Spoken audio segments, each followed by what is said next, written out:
Pues buenos días. En primer lugar, gracias a Sara y a Jorge por estar aquí hoy en Robledo. Seguro que tenéis una agenda muy apretada. Gracias por vuestro compromiso y venir aquí a nuestro municipio. Como todos sabemos, nuestro municipio está ligado a la ciencia, ligado al espacio.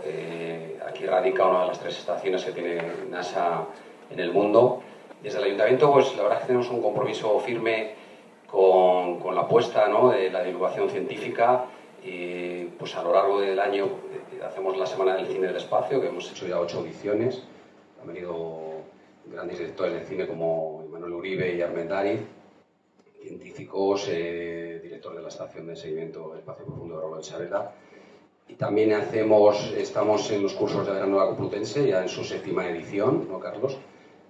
Siempre con una temática ligada a la investigación científica y del espacio, y seguimos apostando firmemente por ello. Y también dentro del convenio que tenemos con el CSIC, pues hacemos 3 conferencias a lo largo del año. Una de ellas es esta que tenemos hoy el lujo de tener, con Sara y Jorge. La verdad es que, de nuevo, gracias por estar aquí en Robledo. Y gracias también a todas las personas que contribuyen a que esta divulgación científica sea posible, a Carlos, al Ateneo, a Susana, a todos los empleados del Ayuntamiento. Y bueno, la verdad es que tenemos gran expectación. Gracias al público por llenar este salón de actos. Se nos ha quedado gente fuera, bueno, esperemos que podamos repetir otras conferencias y puedan asistir todos. Y es la verdad que yo estoy muy satisfecho de ver el salón de actos de nuestro municipio lleno y por escuchar esta conferencia que nos van a impartir Sara y Jorge. Y nada más que decir que seguro que lo vais a pasar muy bien y va a ser muy interesante. Muchas gracias a todos, buenos días.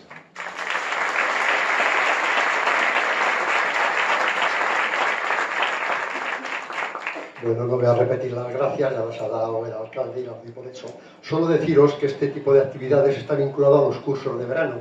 Cuando en el año 19 se cumplió el 50 aniversario de la llegada del ser humano, estaba Tony Carro, representante de NASA España, y le preguntamos ¿cuál es el próximo proyecto de NASA? Y dijo, un viaje tripulado a Marte, con lo cual nos dio el titular del segundo curso y nos dio una conferencia que dimos en NASA, a la que asistieron Carlos Velasco, que es coronel médico de la Agencia Espacial Europea, para que nos dijera las dificultades que había para mandar al espacio, pues entre 6, 7, 8, 9 meses, a ellos para ir, otros tantos para venir, más los que se quedan allí, ¿no?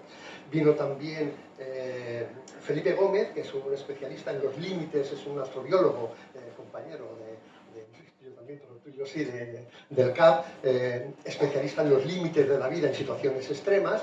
Y vino también el malogrado Carlos González Pintado, que falleció el año pasado, y muy amigo de ambos, además, y luego daré una cita de él y de Jorge, ¿no?, para ver las dificultades técnicas que había, ¿no? Yo ya con esto lo dejo. Así deciros una anécdota. Cuando pusimos el título ¿Es posible un viaje tripulado a Marte?, nos llamaron de NASA y nos dijeron que con ese título ellos no apoyaban, porque no se podía poner en tela de juicio que iban a llegar a Marte. Lo tuvimos que titular Viaje tripulado a Marte, una historia de superación. Yo digo que estas cosas tienen sus dificultades, ¿no? Bueno, presentaros ya a Susana, que va a ser la que va a moderar el debate, ¿no? Susana es controladora, bueno, es diplomada en estadística, vive en Robledo de Chavela, sus hijos van aquí al colegio, etcétera, son todos una familia muy activa. Ella es controladora de enlaces de satélites en el complejo de comunicaciones del espacio profundo. Ha trabajado en el departamento de software de la JPL, que es el laboratorio de propulsión a chorro, que está en Los Ángeles. Tiene 5 premios NASA, tiene un premio del laboratorio de propulsión a chorro también, y ha participado como controladora de enlace en la primera lanzada del Artemis, la segunda vuelta del ser humano a la Luna, que fue el 16 de noviembre de 2022. Entonces, vas a empezar ya, pero quiero contar una anécdota de Jorge, si me lo permite, Sara, dado que está aquí su familia, y quiero agradecérselo. Mirad, en el año 21, en el curso de verano, vino una de las directoras de la Agencia Espacial Española, europea, la verdad es que era duro, pero bueno, era... el curso empezaba el martes, y me llama el domingo y me dice que tiene el COVID, y que por tanto, pues que ella se encuentra bien, ¿te acuerdas? Que me dijo que bueno, que ella puede venir, que se encontraba bien, con mascarilla y tal, pero que claro, que lo quería comunicar a la organización. Le dije que en ningún caso, y con COVID no podíamos hacerlo, y se nos cayó el mundo, claro, no sabíamos qué hacer, ¿no? Con las mismas llamamos a un amigo común, a Juan Ángel Vaquerizo, que es un divulgador científico del CSIC, alguien que supiera algo genérico. Y me dice, Carlos, estoy en Italia, no puedo. Bueno, con las mismas llamamos a Ana Gómez de Castro, a Inés Gómez de Castro, una catedrática en matemáticas del Departamento de Astrofísica y Astrología, y me dice que está en Canadá. Ya lo sabía, esto de domingo para martes. Y llamo a Carlos González Pintado, nuestro común amigo, ingeniero de NASA, que fue director jefe de operaciones tanto en Fresnedillas como en Robledo de Chavela, y ahí está implicado en casi todas las misiones, pero sobre todo en el Apolo, y me dijo, esto para la familia de Jorge, y me dijo, la única persona que pueda hablar perfectamente de cualquier tema del espacio es Jorge Pla, y además quedará bien. Le llamé y me dijo, es que es un piropo que yo creo que venga de Carlos González Pintado, quería decírtelo y decírtelo en público. Entonces me dijo, no lo sé porque tengo una cosa en Tres Cantos, pero mañana por la mañana lo gestiono, el lunes para el martes la conferencia, y te digo, me llamó a media mañana, me dijo que sí y me puso una condición. Dice, él vive en uno de los municipios del sureste de Madrid, y me dice, si no te importa, me ponéis un taxi, así la hora y media que tarde en llegar, me voy preparando la conferencia. Así lo hizo y tuvimos el curso, esa es la mejor evaluación de todos los cursos de verano de ese año. Así que muchas gracias, Jorge, porque nos salvaste la vida.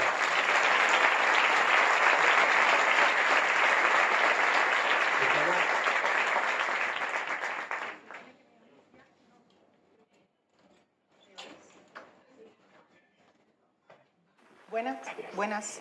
Bueno, pues ya nos vamos a sentar después de esta larga introducción y yo no puedo dejar pasar a hablar un poco sobre la vida de ellos dos. Vamos a empezar con Sara. Sara es investigadora científica en el Centro Nacional de Investigaciones Oncológicas y desde 2022 es miembro de la Reserva de Astronautas de la Agencia Espacial Europea, convirtiéndose en la primera mujer española en lograrlo. Se licenció en biotecnología en la Universidad de León como primera de su promoción y se doctoró cum laude por la Universidad de Salamanca, obteniendo el premio extraordinario de doctorado a la mejor tesis en medicina.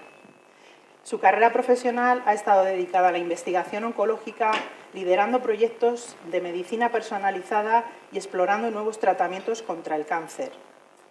En su incansable labor divulgativa, Sara ha consolidado su papel como referente en la ciencia y en la exploración espacial y tiene un montón de premios. Voy a deciros todos para que lo sepamos.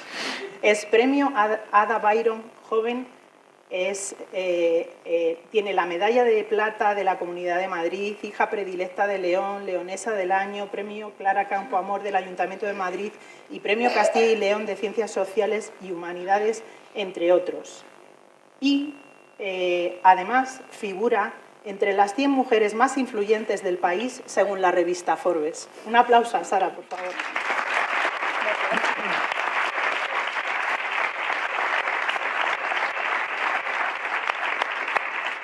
Bueno, y ahora tengo al científico planetario Jorge Pla García, que Jorge Pla es doctor en astrofísica, nada menos por la Universidad Complutense de Madrid, y es especialista en exploración planetaria. Ha participado en 5 misiones a Marte, 4 de NASA, el Curiosity, el InSight, el Perseverance, y una de la Agencia Espacial Europea ExoMars, y otra conjunta de NASA-ESA, la Mars Sample Return. ¿Vale? Con 18 años de trayectoria ha investigado en centros de referencia en España, como el Instituto de Astrofísica de Canarias y el Centro de Astrobiología, y en Estados Unidos en el Southwest Research Institute y en el Space Science Institute. Sus publicaciones científicas superan las 6.000 citas y ha sido ponente en los congresos internacionales más relevantes de ciencias planetarias. Actualmente compagina la investigación con la docencia como profesor de sistemas planetarios y astrobiología en la Universidad Internacional de La Rioja, y la Agencia Espacial Europea lo seleccionó entre los 1.361 candidatos que superaron la primera criba del más reciente proceso de selección de astronautas de un total de 22.500 aspirantes europeos. Y Jorge ha recibido un total de 9 premios de NASA como integrante de las diferentes misiones en las que ha trabajado. Un gran aplauso a Jorge también. Gracias. Gracias.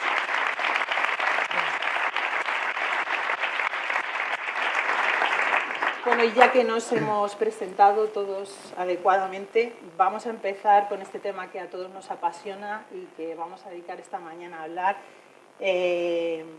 Pero vamos a hacerles unas preguntas así para romper el hielo. A Sara, por ejemplo, ¿cómo consigues llegar a ser astronauta? Sara, por favor. Es una cosa... Pues en primer lugar, que puede parecer algo trivial, pero no lo es en absoluto, tiene que haber una oportunidad. Y los que somos españoles y no tenemos nacionalidad americana y por lo tanto no podemos optar a ser astronautas de la NASA, tenemos que ser astronautas de la Agencia Espacial Europea, de la ESA. Y la ESA no saca plazas de astronauta con tanta frecuencia, como Jorge también sabe. La última selección fue en 2009 y luego en 2021 abrieron una nueva convocatoria para contratar unos 4 o 5 astronautas de carrera y generar una reserva. Entonces es cuando surge esa oportunidad, cuando yo al menos en mi caso sí que me lo planteé más en serio al ver que reunía los requisitos, porque realmente yo no me esperaba reunir dichos requisitos porque, como has comentado en mi biografía, yo me dedico a la investigación oncológica, yo soy biotecnóloga especializada en biomedicina, o sea, no tengo nada que ver en realidad con el sector aeroespacial ni con el espacio. Pero lo que buscaban las agencias eran personas que tengan carreras STEM relacionadas con ciencia, tecnología, ingenierías, matemáticas y que tengan un perfil psicológico más bien. Luego todo lo demás, cómo se aprende a ser astronauta, te lo enseñan. Entonces surge esta oportunidad, veo que el puesto me encanta y decido intentarlo. Se abre un proceso de selección muy complejo, con muchos candidatos, como bien has comentado, más de casi 23.000 personas nos presentamos de toda Europa que cumplíamos esos requisitos y durante 18 meses estuvimos haciendo todo tipo de exámenes. Quizá la primera criba, la más dura, en la que estuvimos los dos. Correcto. Fue la primera porque el primer corte fue de 23.000 candidatos a 1.300. Al final, en función de tu currículum, y en esas pruebas eran sobre todo pruebas cognitivas, desde inteligencia, pruebas de memoria, de orientación espacial, conocimientos generales de matemáticas, física, inglés.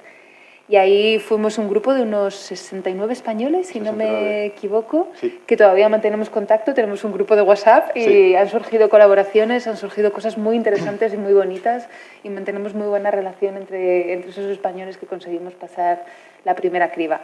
Algunos fuimos avanzando hasta el final, hubo pruebas más psicológicas, dinámicas de equipo, te planteaban todo tipo de problemas que después de mucho pensarlo, yo creo que la clave de aquí de los seleccionadores es que te ponían problemas que no tenían solución directamente.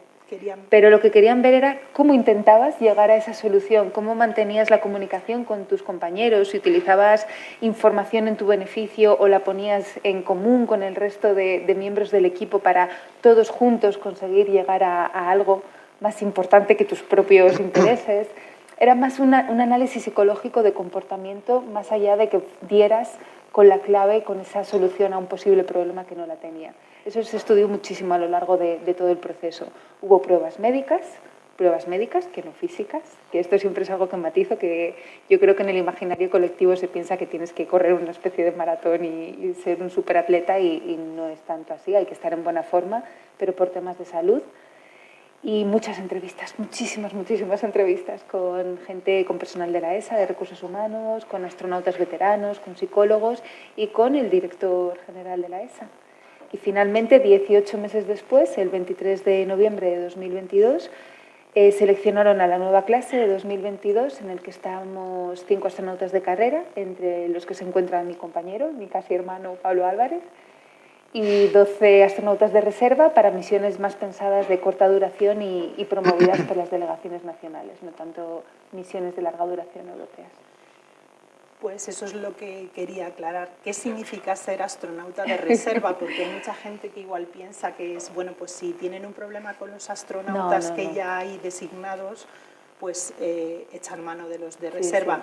Pero no es así. Lo he tenido que decir muchas veces, no le voy a romper las piernas a Pablo para sustituirle porque esa no es la idea, ni muchísimo menos. De hecho, somos compañeros y nos apoyamos porque tenemos roles diferentes. Él desde 2023 se incorporó a la Agencia Espacial Europea, es personal de la ESA, y está en formación continua, completó un año entero de formación básica, se graduó en abril de 2024 y ahora está participando en otro tipo de proyectos, sigue con la formación, está sacándose la PPL, la licencia de piloto, ha estado en Houston entrenando para hacer paseos espaciales, o sea, él ya trabaja en la ESA y la idea, aunque todo ahora mismo hay muchísima incertidumbre porque se depende de la NASA y de otras agencias, pero la idea es que los 5 astronautas de carrera vayan en misiones de larga duración a la Estación Espacial Internacional antes de 2030.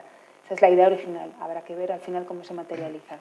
Y la reserva está pensada para misiones de corta duración que se hacen 1 o 2 al año, también las promueve la NASA, se llaman PAM, Private Astronaut Missions, y la idea es que en esos 15 días, como solamente vas 15 días a la estación espacial y no tienes que hacer tareas de mantenimiento, puedes concentrar toda la ciencia y todos los experimentos científicos y de demostración tecnológica en 8 o 10 horas al día de trabajo en la estación. Esos proyectos científicos vendrían promovidos por las distintas delegaciones. En mi caso, al ser la astronauta española, se entiende que la ciencia y los experimentos se plantearían desde universidades y centros de investigación de España. Los que estén más preparados, yo los ejecutaría en 15 días, con tecnología también española. Bueno, pues ya que nos queda claro eso, vamos a pasar con Jorge. Jorge, después de hablar de tu currículum, ¿cómo te sentiste la primera vez que recibiste un premio de grupo de NASA? Porque eso me parece que es espectacular. Es sencillamente espectacular, un escalofrío por todo el cuerpo y más que sentir orgullo individual fue la sensación de pertenecer a algo muy grande, porque cuando te dan un premio de pertenencia a un equipo de NASA, te das cuenta que formas parte de la familia que está obteniendo esos resultados y que la familia lo está haciendo bien, si no, no le darían un premio. Y es algo realmente maravilloso. Yo lo hablo con mis compañeros, que a veces deberíamos pellizcarnos para ser conscientes realmente de lo que estamos haciendo entre todos. Es historia de la exploración espacial.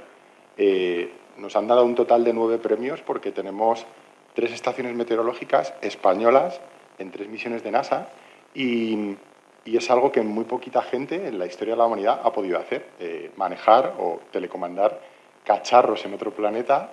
Y tenemos la suerte que, como somos un grupo relativamente reducido, tenemos que hacer multitarea. No solo operamos las estaciones, sino que también tenemos la suerte de explotar científicamente los datos. Podemos saber cuál es el tiempo que está haciendo en Marte. Y la verdad es que fue algo, el primero, pues como comprenderás, pelos de punta, llorando y una ilusión tremenda, la verdad. Me alegro. Entonces, esto que nos acabas de comentar de que tenéis la oportunidad de luego trabajar con los datos, vosotros comandáis y a la vez recibís esos datos y los analizáis. Eso es una cosa que me llama la atención. Sí, sí, lo hacemos todo en diferido porque Marte está bastante lejos. Es una distancia media de 225 millones de kilómetros del Sol. De la Tierra, depende de las órbitas de los 2 planetas. Hay veces que estamos a solo, entre comillas, 54 millones de kilómetros, pero hay veces que se encuentra hasta 400 millones de kilómetros. Eso hay un retardo de la señal enorme y lo que hacemos es programar todo lo que queremos que el rover o que el robot haga en Marte. Lo dejamos todo planificado para el día siguiente. Nos conectamos con JPL a las 8 de la mañana, hora de California, que son las 5 de la tarde, hora de Madrid, y hacemos una serie de reuniones en las que cada instrumento, hay un instrumento noruego, instrumento ruso, instrumento americano.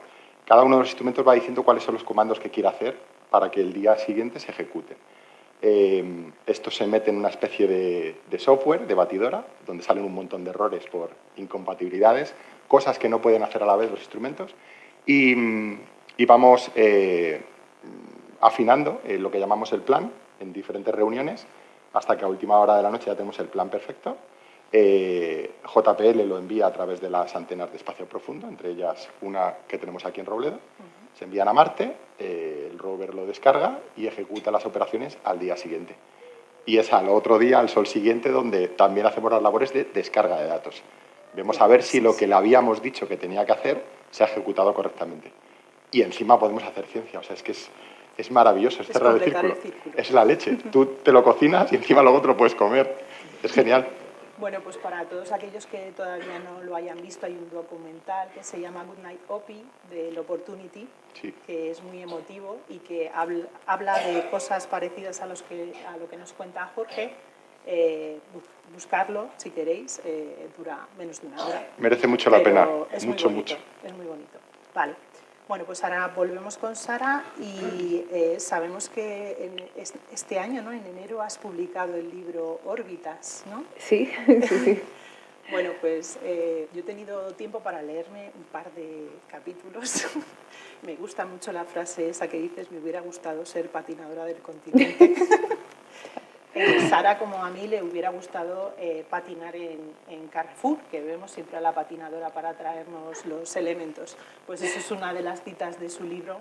Yo os invito a todos a que leáis cómo ella enfrenta ciertos problemas. Háblanos un poco tú de lo que hablas en el libro. Órbitas al final no tiene nada que ver con el espacio, aclaro. Órbitas en este caso se utiliza como una especie de metáfora de posibilidades, ¿no? de caminos que escogemos en la vida y cómo transitamos por ellos y cómo simplemente el hecho de ir orbitando alrededor de algo, yo siempre hablo que para mí el motor, lo que me impulsa a seguir adelante es la curiosidad, las ganas de aprender, las ganas de experimentarlo todo, de ahí la cita de quiero ser patinadora del Carrefour, porque la primera órbita que habla un poco de esa niña que se planteaba que quiere ser de mayor, quería serlo todo, absolutamente todo. No es que quisiera ser astronauta o científica, es que quería experimentar 1000 vidas diferentes y aprender de todas y cada una de ellas y de las personas que se iban mezclando con mis vivencias. Y esa es una de esas órbitas, ese camino de exploración guiado por la curiosidad. A lo largo de 6 órbitas voy contando distintos fragmentos y reflexiones que yo me he planteado a lo largo de la vida, un poco en base a esto, metiendo mucha literatura, intentando meter humor e ironía a lo largo de todo el libro, pero no tiene tanto que ver con el espacio, sino con ese ejercicio de introspección y de si existe un camino perfecto en la vida, porque al llamar las órbitas, si lo pensáis, una órbita, ya sea circular, hiperbólica, elíptica, no conduce a ningún punto determinado. Son vueltas y vueltas, pero en cada una de esas traslaciones aprendes, puedes cambiar de órbita, puedes sentir una serie de cosas, puedes observar distintos fenómenos astronómicos, por decirlo de alguna forma. Y un poco esa es la idea de quizá no deberíamos centrarnos tanto en buscar el camino perfecto que conduce al objetivo ideal, porque las decisiones que vamos tomando en nuestra vida pueden ir alterando ese o esos caminos. Y al final, si lo que te motiva es realmente el crecer como persona, el disfrutar, el guiarte por lo que te motiva, ya merece la pena, sin necesidad de que haya un objetivo establecido, aunque es bueno, por supuesto, tener alicientes y motivaciones a las que perseguir. Trata un poco todo eso. Vale, bueno, pues ahí lo dejo. Ella ha escrito este libro para que quien quiera explorar el contenido. Y bueno, vamos a hablar ya del tema central de esta charla, coloquio, debate. ¿Es posible un viaje tripulado a Marte? ¿Por qué queremos ir a Marte? Jorge, por ejemplo. Bueno, queremos ir a Marte porque lo necesitamos. Somos, los seres humanos somos unos seres vivos que necesitamos conocer nuestro entorno. Ya hemos visitado y explorado todos los rincones de la Tierra, hemos estado en nuestro satélite natural, en la Luna, y el siguiente paso natural, el siguiente hito, es el planeta rojo. Lo tenemos ahí, nos está llamando, y es que lo tenemos dentro. Es algo que como especie lo necesitamos. Luego, además, hay connotaciones en cuanto a retorno tecnológico.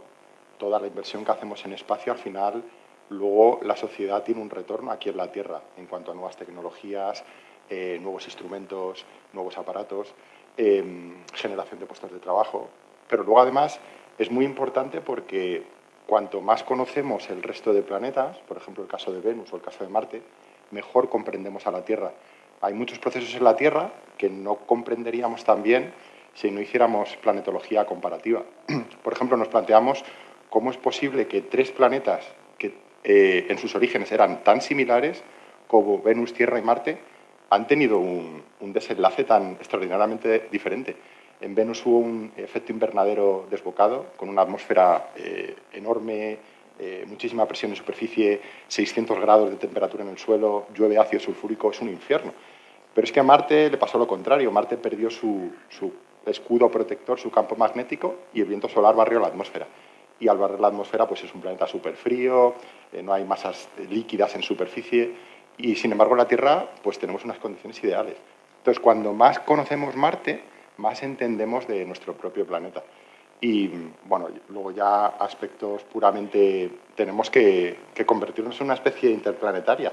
En algún momento tendremos que salir de nuestro cascarón y empezar a migrar hacia otros cuerpos planetarios. La Tierra no va a estar aquí para siempre. Es importante preservarla. Es mentira que haya un plan B o un planeta B, como dicen muchos. La Tierra es única, la Tierra es preciosa, la Tierra hay que protegerla, pero esto no quita para que sigamos explorando y, sobre todo, obtener los recursos que tenemos en el espacio para dejar de castigar nuestro propio planeta.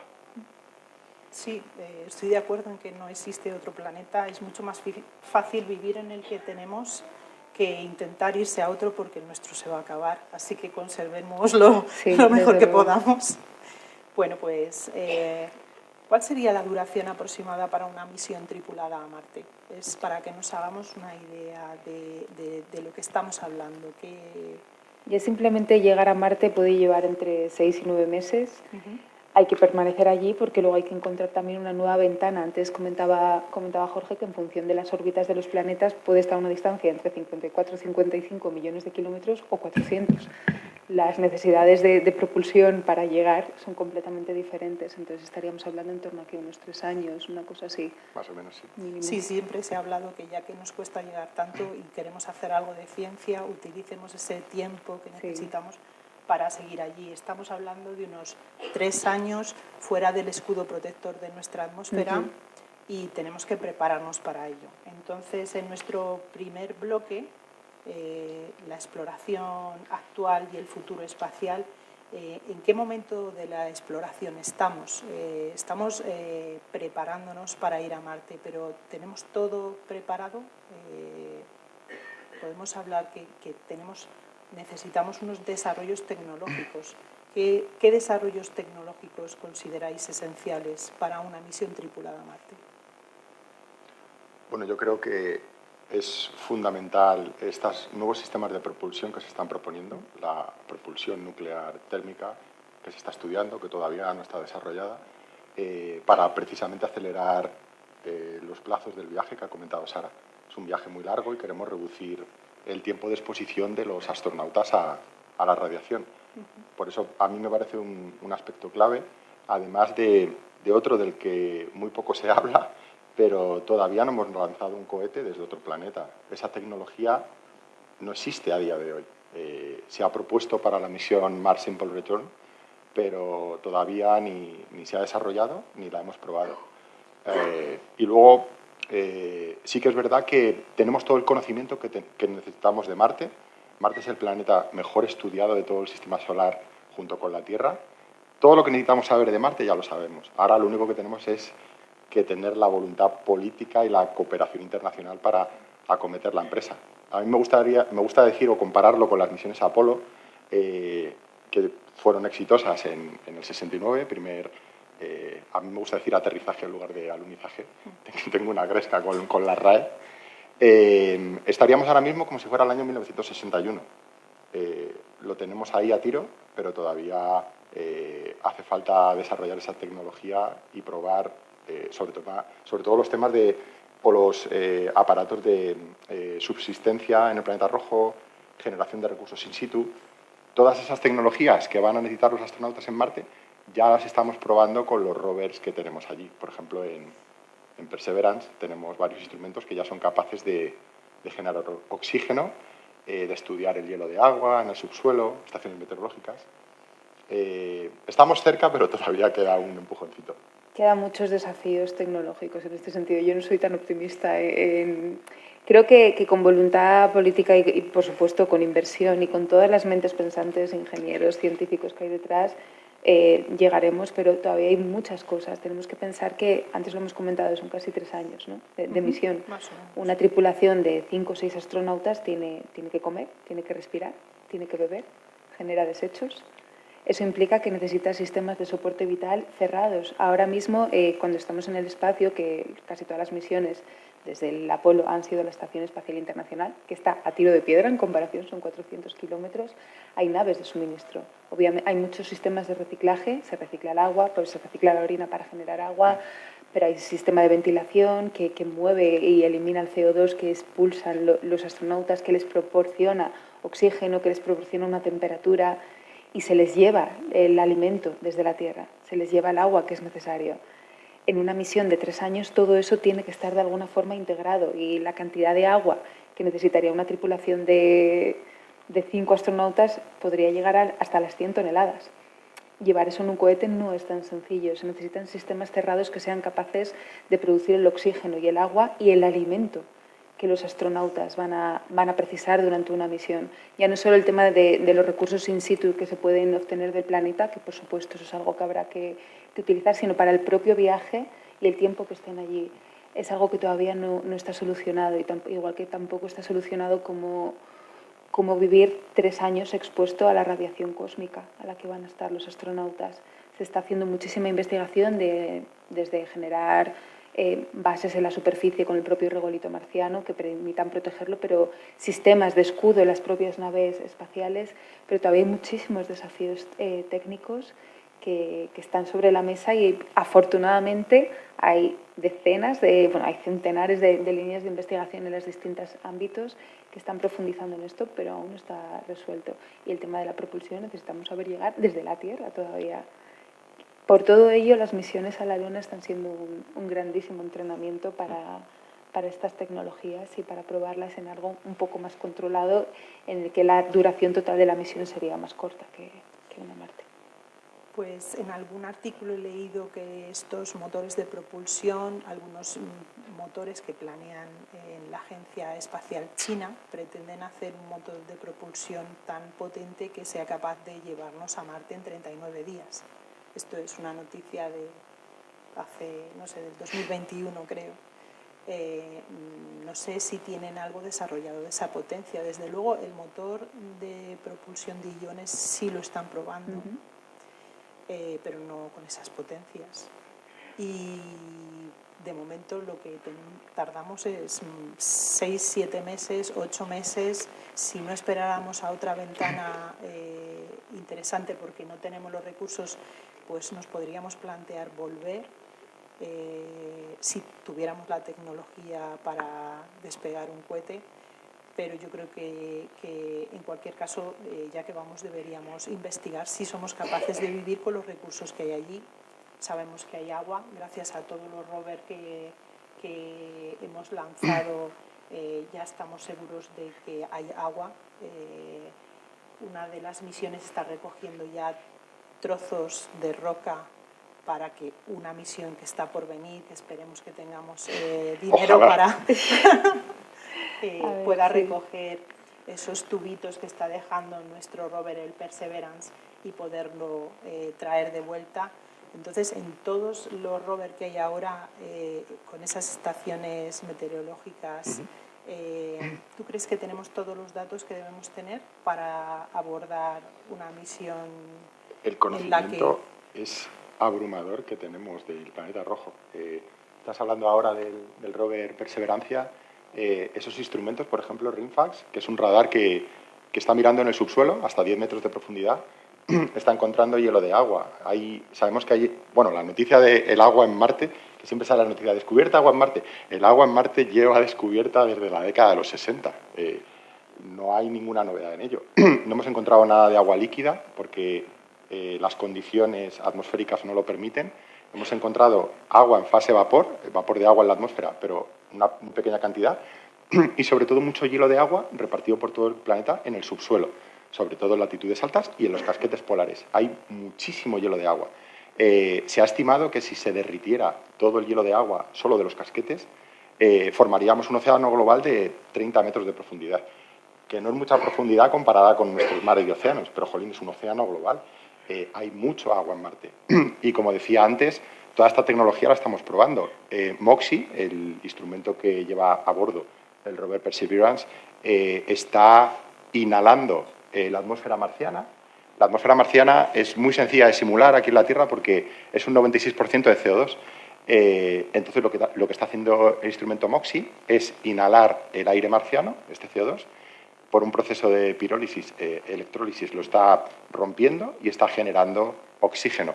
Está generando una tasa de unos 6 gramos a la hora, que no es mucho, es lo que necesita un astronauta para respirar en 10 minutos. Pero la idea es hacerlo escalable. Vale. ¿Por qué? Porque para una misión tripulada hemos estimado que necesitamos aproximadamente 25 toneladas de oxígeno producidos allí, in situ, en Marte, con los recursos que hay. 20 de los cuales son solo para utilizarlos como combustible que nos tiene que traer de vuelta desde Marte a la Tierra. Y 5 para que una tripulación de entre 4 y 6 tripulantes pueda respirar. Sí, los conocimientos lo tenemos, solo hay que desarrollar toda la tecnología. Sí. Muy bien. Pues vamos a pasar de bloque y vamos a hablar de la ciencia que podemos hacer y los beneficios para la humanidad. En este nuevo bloque ya hemos hablado de los instrumentos que tienen los rovers. Cuéntanos qué parámetros se miden para estudiar la meteorología en Marte y quiero que nos cuentes si acertamos en la previsión del tiempo en Marte, si estamos seguros el día que queramos aterrizar allí, porque te he oído contar alguna cosa que es clave. Sí, bueno, como he dicho al principio, tenemos 3 estaciones meteorológicas españolas en Marte. El instrumento REMS en el rover Curiosity, TWINS en el aterrizador InSight y MEDA en el rover Perseverance. Una de ellas ha dejado de funcionar porque la misión InSight acabó su vida útil. Funciona con paneles solares y los paneles solares se ensuciaron de polvo y no hubo manera de continuar adelante con la misión. Pero los rovers se alimentan con un RTG, tienen una pila de plutonio y el calor de esta pila de plutonio pues alimenta las baterías. Es una central termoeléctrica, así que tenemos vida útil para muchos años. Y estas 2 estaciones meteorológicas que siguen funcionando, REMS y MEDA, lo que nos dan son datos de temperatura del aire, temperatura del suelo, humedad relativa del aire, presión atmosférica y también tenemos medidas de radiación. Entonces podemos saber, por ejemplo, cuánta es la dosis que recibiría un astronauta en suelo marciano, que es muy similar a la dosis que recibiría en la Estación Espacial Internacional. Eso nos tranquiliza. El instrumento que mide la radiación lo tuvimos encendido durante el viaje de la Tierra a Marte y la dosis de radiación recibida sería unas 3 veces superior a la que recibe un astronauta en la Estación Espacial Internacional. Como ha dicho Sara, tenemos propuestas tecnologías como, por ejemplo, apantallarnos con paredes de polietileno o incluso el agua. El agua es muy buen apantallador, pero el gran caballo de batalla es la radiación cósmica que proviene de la muerte de otras estrellas. Es curioso porque cuando muere una estrella ayuda a que nazca otro sistema planetario, pero además es muy mortal para nuestros sistemas biológicos y frente a ella no nos podemos apantallar. A día de hoy no conocemos sistemas para poder protegernos. Lo único que podemos hacer es acortar la duración de las misiones para, digamos, disminuir la probabilidad de generar cáncer en el astronauta. Pero bueno, volviendo a estas estaciones meteorológicas, estamos muy orgullosos porque es la primera vez que una nación mide de forma continuada con 3 estaciones al mismo tiempo en un cuerpo extraterrestre. Esto se dice muy poco, pero yo creo que aquí en España podemos estar muy orgullosos de decirlo. Y nos sirve no solo para entender la atmósfera, sino además para planificar las siguientes misiones. Queremos saber pues, cuándo se va a producir una tormenta de polvo, cuáles son las condiciones. Es un planeta muy frío, la temperatura media son 65 grados bajo cero. Va a haber que ir con unas buenas mantas a Marte. Sí. Pero el gran problema que veo yo con la temperatura es que hay mucha diferencia de temperatura entre el día y la noche. Es como un desierto, pero a lo bestia. A lo mejor, ayer miré los datos de nuestra estación meteorológica y estamos en una de las épocas más calientes del año, estamos en primavera, y la temperatura máxima era 2 grados bajo cero, que no está mal, con una rebequita normal. Bueno. Pero la temperatura por la noche bajaba hasta menos 80. Las temperaturas descienden hasta menos 80, menos 90, menos 100 grados. Es una variación térmica brutal entre el día y la noche y va a haber que estar preparados. Y sobre todo con el polvo. Estamos estudiando el polvo. Marte es un planeta muy polvoriento. Hay polvo por todos lados. Y es un polvo que hace las tareas de importancia en la atmósfera como la que hace el vapor de agua aquí en la atmósfera de la Tierra. Cambia por completo el comportamiento de la atmósfera. Se generan tormentas, bajan y suben las temperaturas debido al polvo. Es un polvo muy finito, muy abrasivo, se mete por todos lados, por todas las juntas, y esto los astronautas lo vais a tener que tener en cuenta cuando se planifiquen misiones a Marte. Y podemos predecir porque tenemos modelos meteorológicos que validamos frente a los datos reales y somos capaces. Es un planeta relativamente fácil de predecir porque como no tenemos océanos, no tenemos esos retenedores de energía que hacen que la meteorología sea más compleja, es un planeta más repetible y con nuestros modelos meteorológicos que están basados en la Tierra pero que hemos aplicado a Marte, somos capaces de predecir qué tiempo nos va a hacer en el planeta rojo. Pero imagino que es mucho más sencillo en la Tierra con la cantidad de estaciones meteorológicas acertar. En la Tierra es efectivamente un aspecto clave es este que mencionas y es una presión que siempre hacemos a NASA. En realidad, cuando hablamos de red meteorológica, tenemos un debate sobre si 3 puntos repartidos por todo el planeta es una red meteorológica. Necesitamos muchísimas más estaciones. Una mini red. Claro, aquí, por ejemplo, en Robledo tenemos varias estaciones meteorológicas, en los pueblos aledaños también, y eso nos permite, por triangulación, entender mucho mejor cómo se comporta la atmósfera, hacer meteorología real. En Marte, en realidad, solo tenemos 3 puntos, están muy espaciados y necesitamos muchísimas más estaciones para conocer mejor. Además, hay un desconocimiento enorme en cuanto a... Conocemos muy bien el tiempo meteorológico en el suelo, pero el perfil hacia arriba es muy desconocido. Necesitamos sondas meteorológicas como tenemos aquí en la Tierra, pero claro, son muy costosas y es difícil que NASA nos dé financiación para ello. Bueno, a pesar de las 60 y pico misiones que ha habido a Marte, no todas ellas han sido exitosas. Tenemos una tasa de éxito, vaya, y mejoramos en los últimos años. Sí que es cierto que al principio había una tasa de fallo muy elevado, pero en los últimos años ya podemos pensar que son más fiables. Entonces, a ver, ayer mismo, ayer antes de ayer, el 13 de noviembre, se lanzó la última misión a Marte, el ESCAPE, que pretende estudiar la magnetosfera. Y bueno, pues sabemos todo, como dice Jorge, pero queremos saber más. Claro. Y cómo evolucionó también esta nave de NASA. Bueno, son 2 naves gemelas que se van a quedar orbitando Marte. Pretenden estudiar por qué Marte se desertizó y por qué perdió su magnetosfera, su campo magnético. El lanzamiento fue un éxito, se tuvo que retrasar unos días, pero es un éxito, ya NASA lo tiene dominado al 100% y a ver qué datos nos trae esta nueva misión. Vamos a ver, Sara, vamos a cambiar de tema. La medicina y la salud humana se ven desafiadas en condiciones de microgravedad y radiación. Sí. ¿Qué descubrimientos médicos podrían emerger de misiones de Marte y cómo podrían transformar la salud en la Tierra? Aquí se puede ver desde 2 perspectivas. Por un lado, qué es lo que aprendemos cuando el cuerpo humano se encuentra en condiciones de microgravedad, aunque esto sería en el tránsito, porque en Marte no hay una condición de 0 G, hay un porcentaje de gravedad. Y luego, preparándonos para esas misiones que podemos trasladar aquí a la Tierra. Después de casi 50 años estudiando el efecto de la microgravedad en los seres humanos, se ha visto que hay muchas cosas que se ven afectadas, sobre todo, y quizá lo más drástico, puede ser la degeneración ósea. Hay una pérdida de mineralización de los huesos y atrofia muscular simplemente porque en condiciones de microgravedad no tienes ese impacto, esa compresión, ni estás haciendo fuerza, ni siquiera para mantenerte erguido, que es el mínimo que podríamos hacer aquí en la Tierra. Entonces los huesos y los músculos degeneran.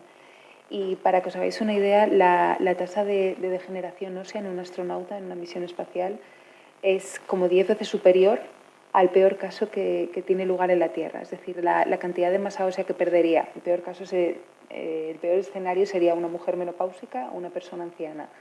Lo que pierde en un año esa persona es el equivalente a lo que pierde un astronauta en un mes, o incluso menos, pierde más un astronauta. Estudiando eso, ese modelo de envejecimiento acelerado, se pueden entender por qué ocurre ese proceso de descalcificación de los huesos y, por ejemplo, generar medicamentos para la osteoporosis, que es algo que se ha estudiado ya mucho. Eso es por poner un ejemplo. Pero hay muchas más cosas que se ven afectadas. Hay un desacondicionamiento cardíaco porque cuando no hay gravedad, todo el fluido, toda la sangre tiende a acumularse en la parte superior. Esto genera otra serie de complicaciones como problemas en la visión, problemas cognitivos también por estar tanto tiempo en aislamiento, que eso es algo que en una misión a Marte habría que tratar también al final. Si los tiempos fueran los de los 3 años que hablábamos, son 3 años en un espacio reducido, con una tripulación reducida, y eso va a afectar a nivel psicológico también. Entonces, preparándonos para ese tipo o estudiando esos efectos, podemos trasladar cosas que no sean interesantes. Pero por darle la otra perspectiva es qué vamos a hacer para garantizar la salud de las personas que viajen a Marte. Porque no en algunos casos, algún miembro de la tripulación será médico, pero las comunicaciones con Tierra se van a ver muy retrasadas. Puede tardar hasta 20 minutos, una cosa así, en mantener una conversación con una persona que está en Marte. No puedes hablar con tu médico. ¿Qué te duele? 20 minutos después, tengo un problema en la espalda. 20 minutos después, ¿pero dónde exactamente? Eso sería completamente insostenible. ¿Qué quiero decir con todo esto? Que lo que se busca a nivel médico es que las tripulaciones sean autónomas, que tengan ese grado de autonomía. ¿Y cómo se consigue esto? Con ayuda, por ejemplo, de inteligencia artificial, con una monitorización de los datos de los tripulantes de tal forma que tengan una especie de guía asistida, que estén chequeando en todo momento qué es lo que puede estar fallando y les ayude a tomar decisiones, que tengan mayor entrenamiento. Al final las tripulaciones van a necesitar ser capaces de hacerse autodiagnóstico con todo tipo de dispositivos, por ejemplo, de ultrasonidos, ecografías, que al mismo tiempo, metiendo estos datos en estos sistemas de ayuda, les guíen hacia dónde o cómo tratar. Se habla también de impresión 3D, porque no vas a poder, igual que es un problema llevar toda la comida, el oxígeno y el agua que se necesita, y necesitas de alguna manera reciclarlo, con el tema de los dispositivos médicos también es algo similar. Y se habla de eso, de impresión 3D, tanto de material quirúrgico como incluso de propios tejidos. Hay un dispositivo que está probando la ESA precisamente, que es una especie de pistola, como si fuera una pistola de silicona, que imprime células epiteliales para curar heridas. Es uno de los ejemplos que se están aplicando, sí. Mucha telemedicina con realidad aumentada para poder de alguna manera tener al médico contigo y que si tienes que hacer una pequeña operación quirúrgica, con esa realidad aumentada, aparte de estar viendo a tu compañero que va a ser tu paciente, tengas pequeñas indicaciones del médico que te vaya diciendo dónde cortar, por ejemplo, o dónde coser. Entonces, desarrollando todos esos sistemas, lo que generas es tecnología que puede ser muy útil aquí en la Tierra, desde la telemedicina, la medicina y cirugía asistida por robots, todo eso se está aplicando. De hecho, como ejemplo, os diré probablemente muchos habéis oído hablar del Da Vinci, de estos robots que se utilizan a día de hoy para hacer la paroscopia. Sí. Pues gran parte, muchas tecnologías que se utilizan en esos robots de cirugía vienen de algunos del Centro Aeroespacial Alemán. Se vendieron la tecnología a los robots quirúrgicos, y uno que se está utilizando en Canadá viene del Canadarm, que es el brazo robótico que está en la Estación Espacial Internacional, que se utiliza para agarrar a los vehículos de suministro. Esa misma tecnología se utiliza ahora en robots de diagnóstico para hacer resonancia magnética, biopsias y tratamiento de pacientes con cáncer. Entonces, por eso digo que al final, preparándote para esas necesidades médicas de autonomía de la tripulación que van a necesitar, lo que generas es la tecnología que luego se puede aplicar aquí en los propios hospitales o en zonas remotas donde quizá no puede llegar un médico de forma tan sencilla.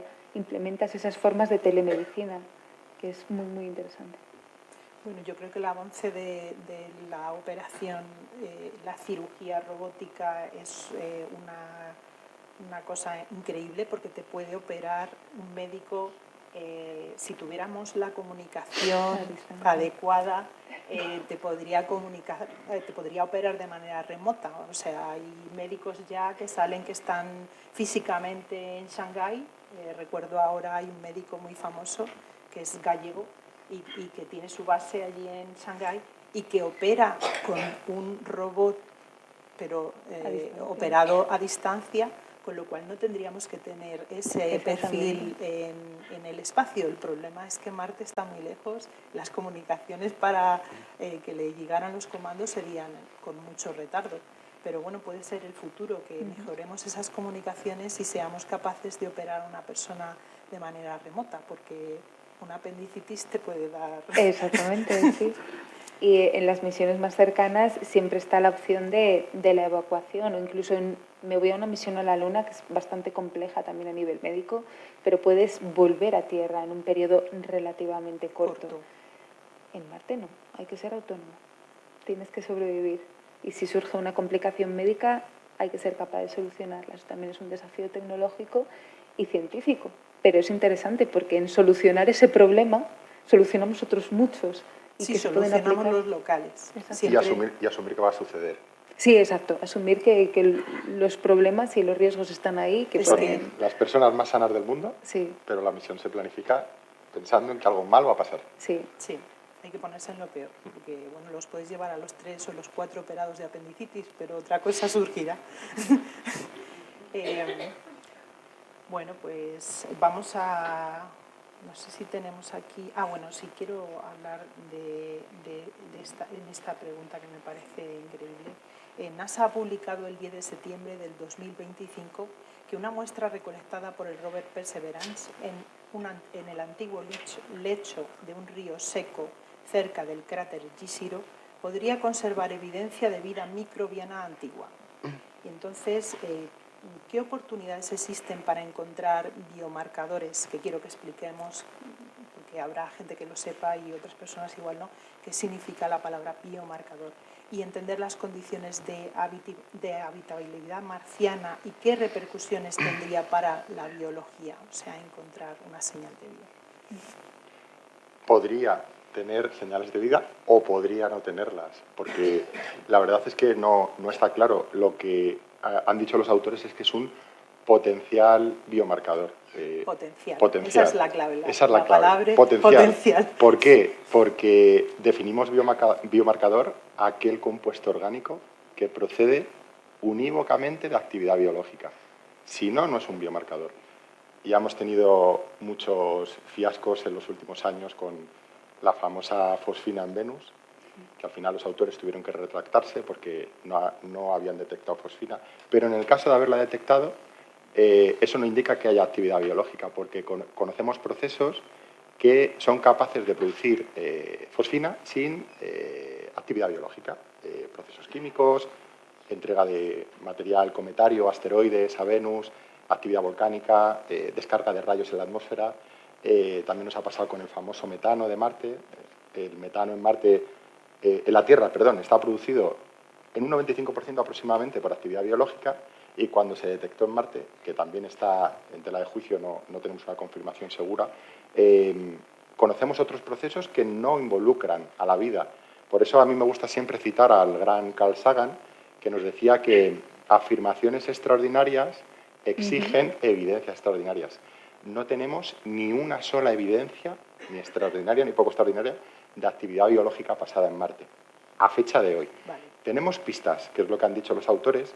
De hecho, en el artículo hay un sesgo bastante importante hacia la posibilidad biológica, cuando, en mi opinión, lo primero que debería descartarse es la opción no biológica. Okay. Es decir, como científico, tú primero tienes que demostrar que eso no se ha producido por actividad geológica, química. Conocemos procesos que generan los minerales que supuestamente han identificado, que están sin confirmar.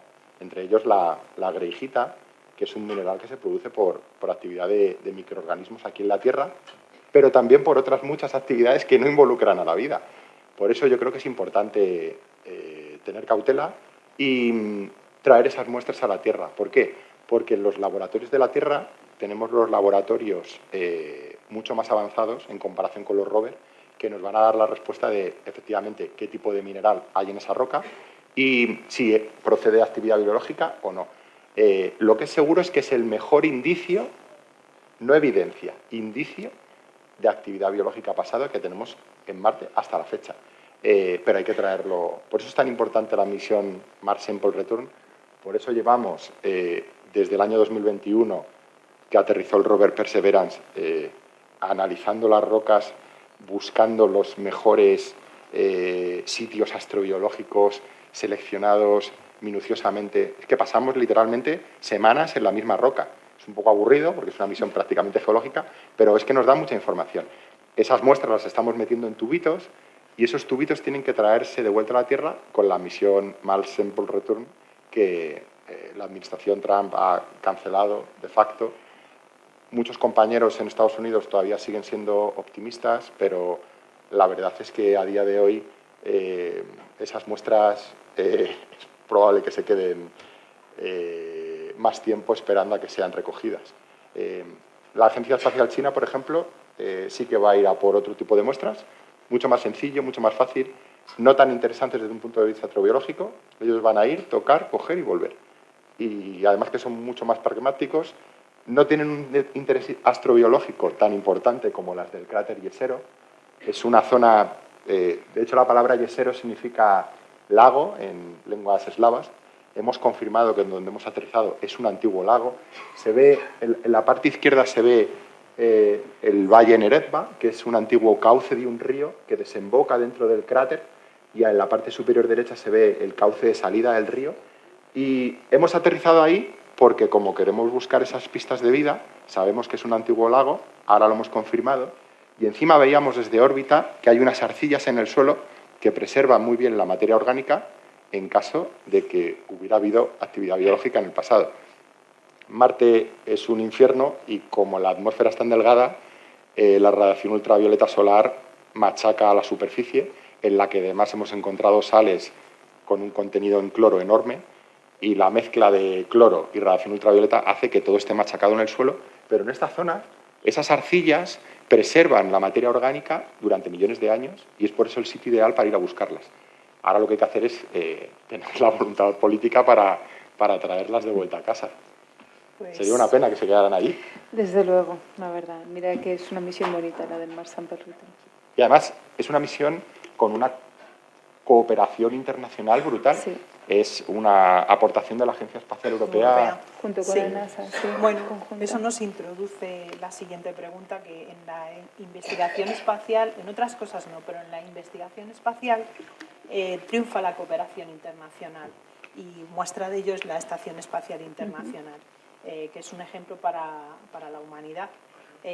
¿Cómo podría una misión marciana impulsar la colaboración global? ¿Cómo lo está haciendo? Porque tenemos Artemis, tenemos los acuerdos de Artemis, se están firmando con todas las agencias o con muchas por todo el mundo y esto es necesario, ¿no?, para una misión a Marte que necesita tanto dinero, tanta financiación. Y que es algo de una magnitud técnica, científica, ética, social, impresionante. Al final tienen que ser todas las agencias las que se pongan de acuerdo. El tema de los acuerdos Artemis es una iniciativa buenísima, no solo desde las agencias espaciales, sino hay países que a título individual se están sumando a esos acuerdos Artemis y es necesario crear una ley del espacio, crear un marco común que todos respetemos de cara a esta nueva era espacial a la que nos estamos enfrentando. Pero ya no solo eso, la interoperabilidad de los equipos, que cada una de las agencias y de los países pueda aportar a ese desarrollo de algo tan complejo. Hemos tocado aquí muy por encima algunos de los desafíos tecnológicos que implica una misión a Marte. Al final creo que todos los países, todas las agencias pueden aportar a ello.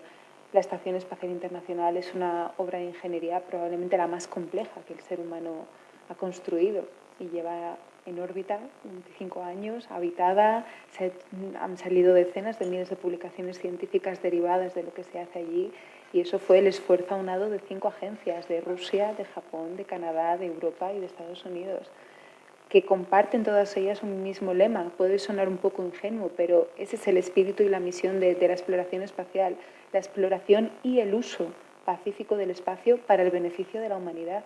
tanto en la Tierra como cuando nos convirtamos en una especie interplanetaria. Y ese espíritu que es lo que nos une, ¿no? Que es la naturaleza del ser humano de explorar, de ir más allá. Ya lo hicimos saliendo de África, ya lo hicimos echándonos a la mar, cruzando la última frontera.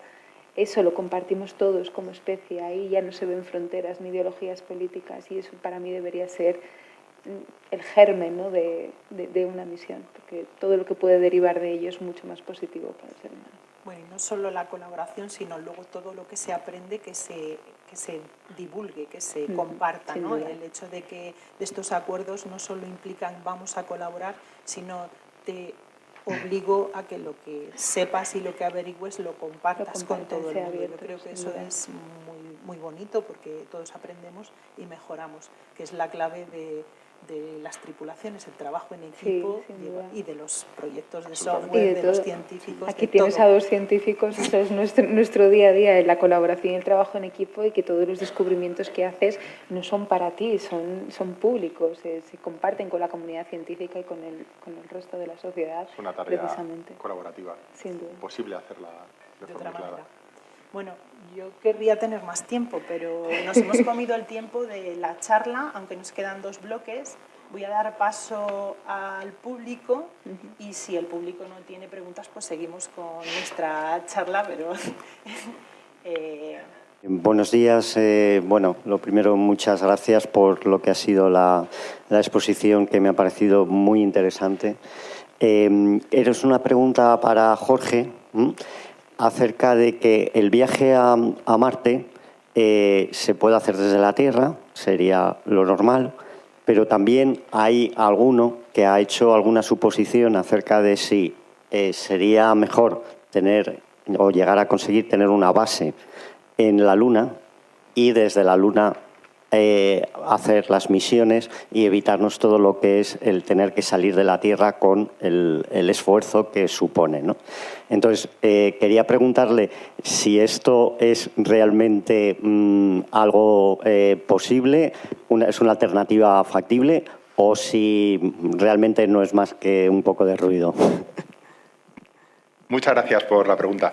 Es real, es factible, se puede hacer, pero a día de hoy, de momento, estamos muy lejos. Se ha propuesto el pozo gravitatorio para escapar de Marte, para lanzar un cohete desde la Luna, pues es muchísimo menor, es menos costoso energéticamente mandar un cohete de la Luna a Marte que desde la Tierra hasta Marte.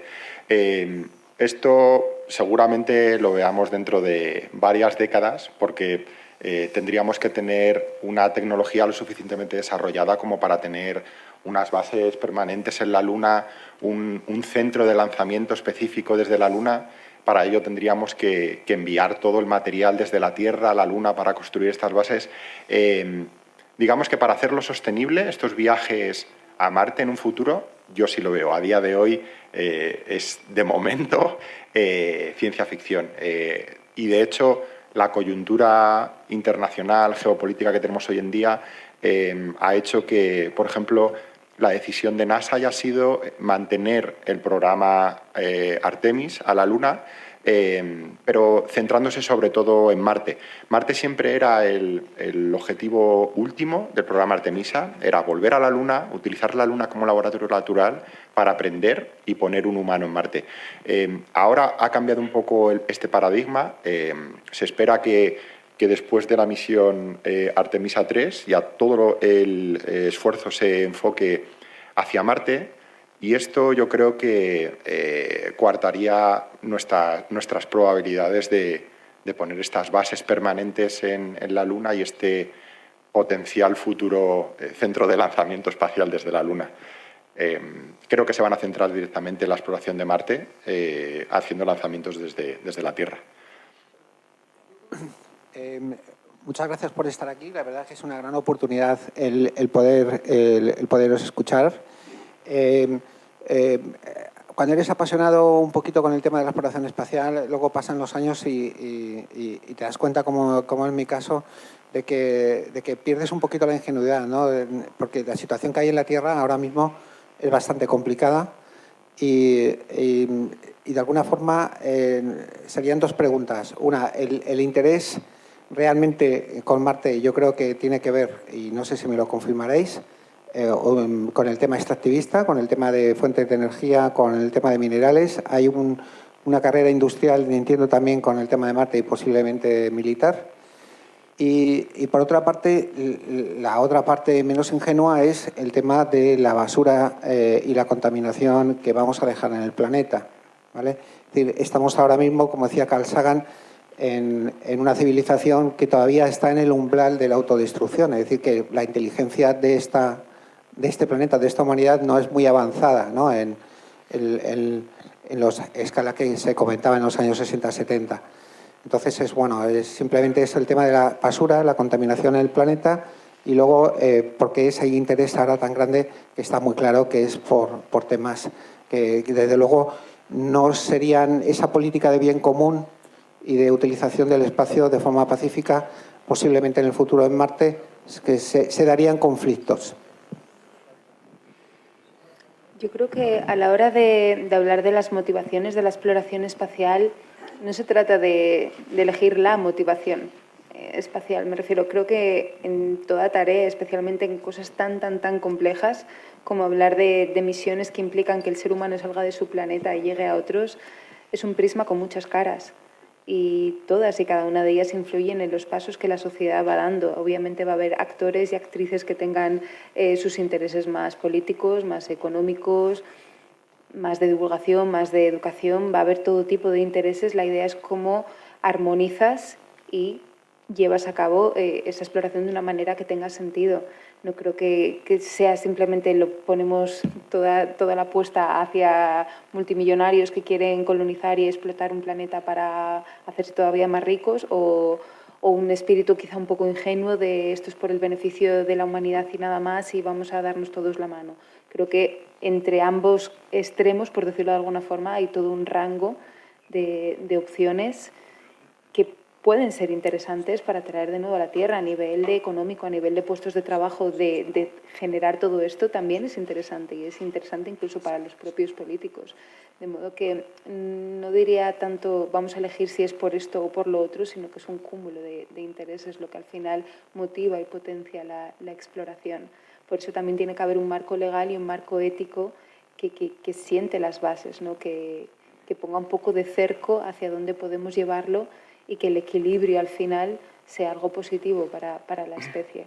Por eso son muchos los que tienen que involucrarse en tareas tan mastodónticas como una misión a Marte, eso sin duda. Y respecto a hablas de la basura de que dejemos en Marte, la basura espacial, la basura en la Tierra, ¿qué te referías exactamente con el tema de contaminar? De contaminar Marte al visitar el planeta.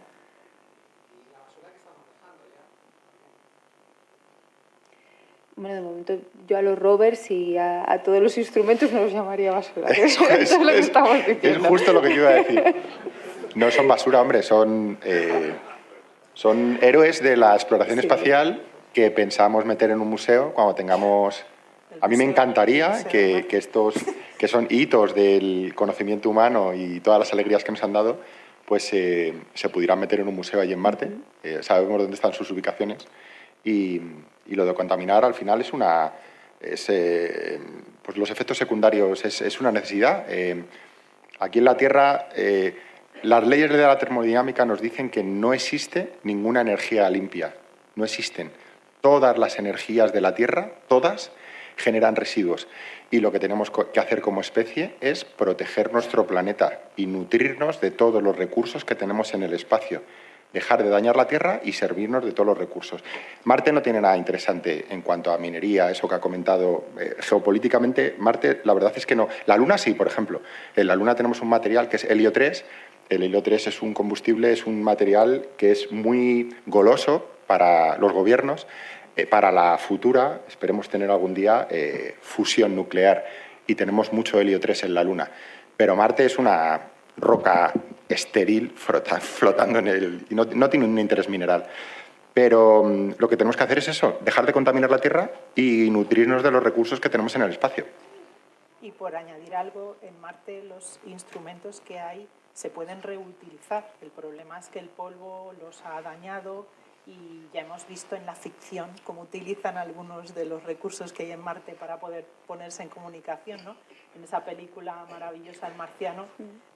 Seguiría allí Matt Damon. Si no encontrara a Pathfinder enterrado, seguiría allí Pues el pobre hombre. allí. Y muchos de esos instrumentos se consideran ya de alguna forma patrimonio de la humanidad. En los acuerdos Artemis de la Luna, Sí. uno de esos acuerdos es precisamente respetar lo que dejaron los astronautas de las misiones Apolo como parte de un bien de la humanidad, no dañar esos instrumentos y esos aparatos y los robos que quedaron, incluso las propias huellas, que protegerlos. Yo desde luego pienso que tenemos mucha más basura en la Tierra Sí, que en otros. y alrededor de la Tierra. Sí, y alrededor. Hola, pregunta muy concreta para Sara. ¿Hasta qué punto es necesario proporcionar gravedad artificial a los que viajen a Marte por rotación? Porque si no, el problema de descalcificación sería desastroso o no. Por todo lo que se ha estudiado y la experiencia en la Estación Espacial Internacional, donde hay astronautas que han vivido incluso un año, se pueden implementar medidas médicas que minimicen o reviertan hasta cierto punto esto. En una misión de larga duración habría que ver hasta qué punto es esa misión, cuántos años. Si llegan, pero en ningún caso va a superar un año, yo creo. De modo que no sería necesario crear esta gravedad artificial. Hay otros problemas más graves, valga la palabra, a los que enfrentarse y de los que deberíamos proteger a los astronautas. Ese periodo en el que están viajando desde la Tierra hasta Marte y la vuelta podría ser perfectamente soportable porque ya ha habido casos, ya ha habido precedentes de los propios astronautas que están en la Estación Espacial Internacional. Hola. Sí. Enhorabuena a los ponentes y también a Carlos, que nos proporciona estas maravillosas posiciones de distintos y muy diversos temas. Mi pregunta es un tanto derrotista en el sentido de si se puede producir un colapso, ya que la Tierra evoluciona de sus recursos naturales de forma lineal, pero el consumo evoluciona en forma exponencial. Si se está produciendo además ahora, recientemente, una política malthusianista, en el sentido que Malthus era un sociólogo del siglo XIX que decía que cuando en la Tierra hubiese 10.000 millones de habitantes, ya vamos camino, aquí se iban a producir las guerras, las epidemias, las inundaciones, los terremotos, etc. Si no se producirá la involución, como decía este sociólogo, a partir de 10.000 millones de habitantes en la Tierra, la involución del ser humano, ¿dará tiempo a que la conquista planetaria en Marte o donde sea pueda contrarrestar este fenómeno y no se produzca el colapso y ya ni Tierra ni Marte? Sí que es derrotista, sí. Bueno, nosotros Y un somos tanto optimistas. filosófica.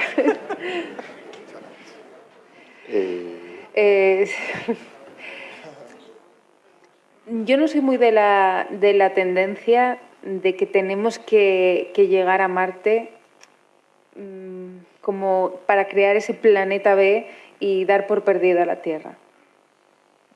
Para mí las motivaciones de llegar a Marte son otras, ¿no? De vamos a conseguir terraformar Marte y hacer bases permanentes antes de que la Tierra colapse. Creo que... Y de hecho es peligroso, Sí. es contraproducente. Ese mensaje de tenemos un planeta B en Marte, además de no ser Sí. cierto, es peligroso porque Sí. eso puede desviar la atención de lo importante que es proteger y preservar nuestro Sí. planeta, que es que no hay otro igual y que reúne unas condiciones únicas y que yo, sin embargo, yo soy optimista por naturaleza. Por ejemplo, sí que vamos a ver humanos en Marte antes de que pase ese hipotético colapso. No tenemos una bola de cristal para saber lo que va a pasar en el futuro, pero yo creo que nuestra especie es suficientemente hábil, de hecho lo tenemos en el avance tecnológico de las últimas décadas como para aprender a autocuidarnos y autoproteger nuestro planeta. Y vamos a tener, yo creo que incluso usted podrá pues escuchar las noticias de tener humanos en Marte en su tiempo de vida. Yo soy bastante optimista, la verdad. No para tener esas bases permanentes en Marte, como dicen algunos, pero para una misión de exploración, yo sí que creo que lo vamos a ver en la década de los 40, probablemente. Me gustaría añadir una cosa aquí ante el tema de los recursos, ¿no? Y que llegue a haber saturación de población respecto a la cantidad de recursos que podemos utilizar en la Tierra y que, por lo tanto, tengamos que irnos a Marte.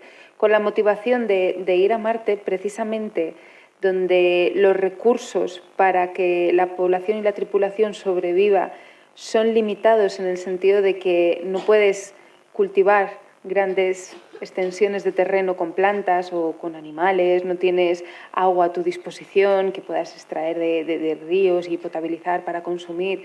Vas a tener que hacer una gestión óptima de los recursos en sistemas cerrados donde vas a tener que reciclarlo o incluso generar de nuevo, generar oxígeno a partir de la propia agua, por ejemplo, o conseguir que las propias plantas que te sirven para alimento generen al mismo tiempo el oxígeno que tú necesitas para respirar. Vas a tener que crear estos sistemas circulares en los que con muy poquitos recursos eres capaz de generar todo lo que un ser humano necesita.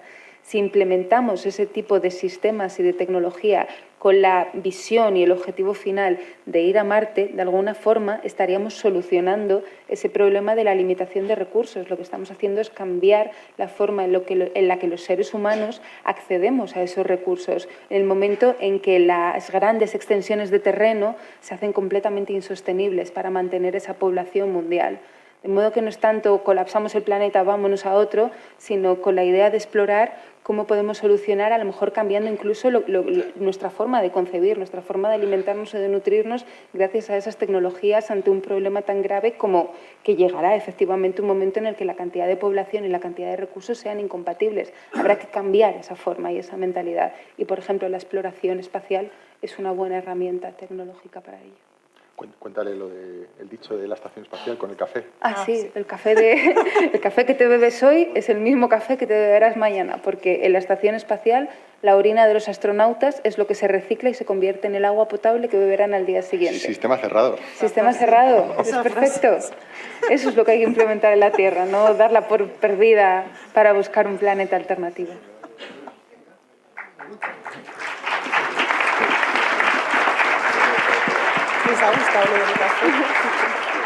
Buenas. Bueno, yo voy a hacer una pregunta corta, muchísimas gracias. Y bueno, yo sé que como científicos, con tiempo y dinero, todo lo podréis solventar, no me cabe ninguna duda, pero me preocupa un poco más el tema político. Entonces, con el nuevo director, el nuevo nominado para director de la NASA, ¿vosotros creéis que va a poder cambiar algo para ir a recoger las muestras o cómo veis también el tema de Artemis y todo esto? La verdad es que es un momento jodido y, por hablarte así sinceramente, hay unos recortes brutales, como sabes, de presupuesto en Estados Unidos, hasta un 25% en investigación espacial. Se están cancelando un montón de misiones, nos han cancelado de facto la misión Mars Sample Return. Quieren cancelar el programa Artemisa a partir de Artemisa 3. A mí me da mucha pena porque si estuviera aquí Carl Sagan y viera el punto en el que estamos en el mejor momento de la historia de la exploración espacial, estamos viviendo una era dorada de la exploración y sin embargo tenemos esta mierda de situación geopolítica internacional. Anoche, para ir calentando en casa, nos pusimos la película de Martian y hubo una parte de la película que me puse a llorar. Mi mujer dice que soy muy llorón, soy muy sentimental, me pongo a llorar muy fácilmente. Y fue cuando fueron a rescatar al astronauta con una nave china. China se ofreció a Estados Unidos para aportar su cohete y poder abastecer a esa misión de rescate a Mark Watney, al astronauta. Es una pena, la verdad, la situación que estamos viviendo, porque siempre hablamos de Marte como la Estación Espacial 2.0, porque lo ha comentado Sara, es un ejemplo de cooperación internacional brutal y es precisamente lo que esperaríamos para el planeta rojo. Sin embargo, pues todo apunta a que tenemos una nueva carrera espacial como la que tuvimos en la Guerra Fría entre la Unión Soviética y Estados Unidos, ahora entre China y Estados Unidos. China ha dado unos pasos enormes en cuanto a exploración espacial y eso le está sirviendo de acicate a Estados Unidos y a NASA para poner un humano en Marte. Pero bueno, a mí me gustaría más que fuera una cooperación más internacional. Bueno, por decir algo positivo, el nuevo director de NASA se dedica al espacio. Es un entusiasta del espacio, de la exploración espacial, claro. pero bueno, al final está supeditado a las órdenes de arriba, eso desde luego no tienes, presupuestos. y a los presupuestos que se aprueban. No tienes libertad de acción. Bueno, dinos. Mi pregunta es, ¿por qué estos últimos años vemos que, a ver, China es obvio porque nunca ha ido a la Luna y al final están dando los primeros pasos en el espacio, por así decirlo, pero ¿por qué Estados Unidos se está centrando estos últimos años en ir a la Luna y luego a Marte, cuando ya lo habían hecho hace bastantes años? La forma de volver a la Luna es completamente diferente. Ya no se trata de ser el primero en poner las botas en la superficie lunar, poner una bandera y decir yo llegué antes. La idea es volver de forma sostenida y sostenible, con una tecnología completamente diferente y, como hemos comentado en varias ocasiones de esta charla, es la zona de entrenamiento, ¿no? Al final hemos hablado de muchos de los desafíos tecnológicos que se requieren para ir a Marte y esa tecnología todavía no está ni desarrollada ni implementada. Siendo capaces de ir de forma continua a la Luna, de hacer bases permanentes en la superficie, que los astronautas puedan estar en una estación espacial orbitando la Luna y que puedan descender a la superficie lunar, volver a subir, que puedan hacer esa IRSU, que se llama la utilización de recursos in situ de la propia Luna, estos sistemas de reciclaje. Toda esa tecnología es necesaria que se desarrolle para ir a Marte y la Luna está relativamente cerca, en comparación con Marte al menos, desarrollar las comunicaciones. Hay un proyecto que se llama The Moonlight Project que lo que busca es generar una red de satélites que estén directamente orbitando la Luna para que tenga su propio sistema de comunicación. Es decir, la forma de ir y la forma de permanecer ahí es completamente diferente. Incluso la forma en la que se tripulan las naves y se maneja las naves ahora es mucho más automática. La tecnología de propulsión, todo ha cambiado. Por eso esa es la idea de utilizar la comunicación, no tanto de llegar y decir yo fui el primero, este título ya no me lo quita nadie. Yo tengo unas preguntas, no tienen nada que ver entre ellas. La primera es un poco por lo que han dicho de China y todo eso. Pero me ha surgido con lo que has dicho de llevamos a la gente más sana del mundo, pero nos ponemos en lo peor. O sea, en el tema de cooperación internacional supongo que también se tendrán que poner lo peor, de que los acuerdos al final en cientos de años se rompen o se cambian miles de veces. ¿Hay algún sistema concreto, aunque sea básico, de defensa de estos sistemas tan frágiles, estas tecnologías tan frágiles? ¿O de posibles sabotajes? Es complejo porque hay tratados internacionales como el Tratado del Espacio, de la COSPAR, que luego al final no hay una autoridad que realmente regule. Hemos tenido ejemplos en los recientes años en los que, por ejemplo, queremos preservar la Luna y Marte de contaminación y hace unos años una misión israelí llevaba polizones a bordo, llevaba unos microorganismos que llamamos tardígrados. Que lo resisten todo. Son la leche. O sea, los tardígrados son capaces de expulsar el agua que tienen en su interior y de secarse y vivir a 200 grados bajo cero y en unas condiciones de presión y esta sonda se estrelló contra el suelo de la Luna y los tardígrados dicen que murieron todos en el impacto, pero eso nos dio que pensar y para aprender que realmente es importante tener una alianza y un tratado internacional para cuidar y que no haga cada uno la guerra por su cuenta. Pero sí, bueno, y el ejemplo lo tienes en toda la constelación de satélites que tenemos alrededor de la Tierra, que pues en realidad es la ley del oeste, porque no hay una legislación en cuanto a número de satélites, cantidad de constelaciones. Es una barbaridad lo que tenemos ahí arriba y tampoco sabemos cuáles son las consecuencias a largo plazo. Se ha incluso hipotetizado que todo ese material, ahora no porque solo hay decenas de miles de satélites, pero cuando haya cientos o millones de satélites en órbita, todo ese material, al regresar a la Tierra y quemarse en la atmósfera, puede tener repercusión química en nuestro propio planeta, en nuestra propia atmósfera. Entonces son muchas cosas que hay que legislar y que hay que proteger y que hay mucho trabajo por hacer por delante. Sí, hasta ahora quizá no han sido acuerdos tan vinculantes, pero al final, igual que hemos llegado a tratados internacionales a nivel legal y político, en el tema del espacio, con esta nueva carrera espacial que se está viviendo, esos tratados tendrán que tener cierta validez legal y que todos los firmantes y todos los estados que participen de esta exploración espacial los firmen y tengan que tener esas consecuencias. Obviamente, siempre puede haber alguien que vaya en contra de todo, pero que pueda tener una repercusión punitiva en caso de que sea así. Si somos estudiantes universitarios, más o menos, no sé si recomendáis algún camino o, pues yo qué sé, hacer un doctorado, trabajar en algún lado en concreto, o más o menos todo puede ayudar al tema. ¿Para llegar a ser astronauta? Sí, o para llegar a aportar tu grano de arena. Una de las cosas que he aprendido desde que estoy más vinculada a la Agencia Espacial Europea es que hay cientos de caminos diferentes. La trayectoria, la biografía de la persona que conoces aquí y la que está justo al lado no se parecen en nada. Lo que sí que tienen todos en común, toda la gente que yo he conocido de la Agencia Espacial Europea, todo tipo de profesionales, incluso los que nos presentamos al proceso de selección de astronautas, es que somos personas curiosas, que les encanta aprender, que se guían más por su motivación y por aquello que les satisface, que son apasionadas de la vida, que les gusta pues desde explorar o hacer alpinismo hasta hacer deporte, hasta les gusta la aventura y les entusiasma el espacio y la cooperación. Gente que no se cohíbe, gente que con avidez por exprimir y explorar la vida, porque al final lo que todos tienen en común y lo que tenemos los astronautas, la gente que se dedica al espacio es esas ganas de explorar en todos los sentidos de la palabra, de aprender. Pero las trayectorias, ¿sabes? Yo soy biotecnóloga y mira dónde estoy ahora. Y en la promoción que nos han seleccionado, y esto por centrar en algo así un poco más particular que es la profesión de astronauta, hay neurocientíficos, hay pilotos, hay ingenieros aeroespaciales, hay astrofísicos, hay gente que tiene un doctorado, pero hay gente que tiene una carrera y un máster, hay todo tipo de biografías, pero todos y cada uno de ellos han tenido este afán por aprender.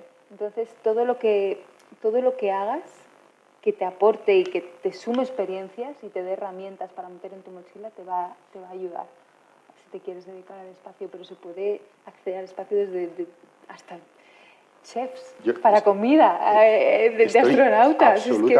Absolutamente de acuerdo. Hasta en la moda. Una persona que se dedica al diseño puedes estar involucrada en el espacio. Yo tengo una anécdota que leí que estaban buscando costureras porque en la última vez que intentaron aterrizar el rover en Marte, los paracaídas frenaban el impacto del rover en Marte. Entonces hicieron un montón de tests, pero todos se rompían. Entonces tienen que generar unos paracaídas gigantes y buscaron personas que pudieran hacer pues, esos cosidos, que tuvieran esa técnica. Entonces, en el mundo del espacio no sabes en qué vas a poder contribuir, como cocinero, como peluquero, como psicólogo, como periodista, es que desde casi cualquier profesión, si te apasiona el espacio, puedes encontrar tu lugar. Y es de todo, menos una línea recta. ¿Tú te imaginas una carretera bien asfaltada recta? Pues es todo lo contrario. Es extraordinariamente sinuosa. Imagínate una selva, tú con un machete y el camino lo vas abriendo tú. O sea, en mi caso, yo soy ingeniero informático, que no tiene nada que ver con lo que estoy haciendo. Luego hice comunicaciones por satélite, porque pensaba, bueno, pues estudio las cosas que están ahí arriba y a lo mejor no me terminaba de apasionar. Hice un máster en astrofísica. Y cuando conocí a mi director de tesis, con las estaciones meteorológicas, me dijo, no vas a poder competir si no estudias un máster en meteorología. Y digo, bueno, pues ahora también meteorología.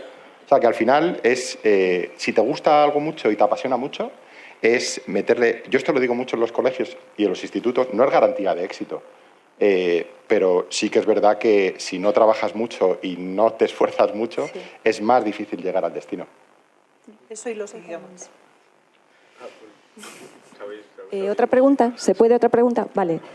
Muchas gracias, esto es un lujazo. Mi pregunta va para Jorge. ¿Nos puedes hablar un poquito del proyecto Green Moon? Porque sería muy interesante para luego estar en Marte, ¿no? El pobre, siempre nos lo dejamos fuera. Green Moon es un proyecto español. Estamos desarrollando un invernadero espacial. Lo que queremos es alimentar a Sara y a Pablo en el espacio. Pablo ya me ha dicho que lo que le gustarían serían tomates. No sé si tienes alguna... Me gusta. ¿Te gustan los tomates? Sí, también con los tomates. Pues estamos estudiando diferentes plantas hortícolas para putearlas, entre comillas, en condiciones espaciales y saber cuáles serían las que mejor aguanten en condiciones espaciales, cuáles son las que menos requisitos de agua tienen, de nutrientes, de iluminación, de energía. La que va ganando de momento es el rábano. Entonces tenemos un prototipo... Sí, el rábano reúne unas condiciones brutales.